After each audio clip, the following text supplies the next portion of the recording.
V bistvu vse se je začelo leta 2017, ko sem priredil svoj prvi dobrodelni projekt za Varno hišo Palčica iz Grosuplja, ki v bistvu v objemu vzame vse otroke, ki so bili deležni fizičnega in pa psihičnega nasilja.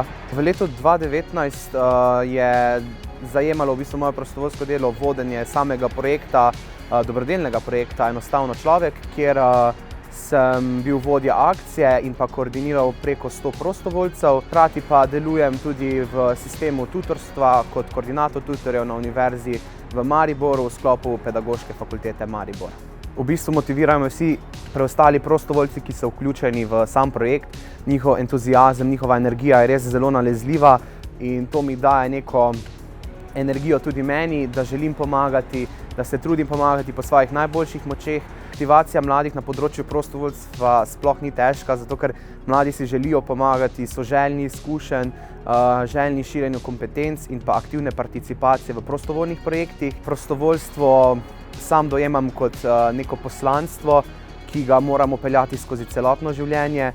Pomagati sočloveku je nekaj najlepšega, kar se lahko posamezniku zgodi v življenju. To v bistvu prinaša neko pozitivo in pa upanje vsem tistim, ki so to izgubili. Menim, da me je Celjski mladinski center predlagal zato, ker je bil dobrodelni projekt Enostavno človek res zelo odmeven projekt in pa je tudi v bistvu pomagal zelo velikim ciljnim skupinam. Te ciljne skupine so bile tako ljudje, otroci, starostniki, kot pa tudi živali in okolje, na katere se velikokrat pozabi. Se pravi, da smo v bistvu, lahko tako rečem, pomagali celotnemu planetu na nek način.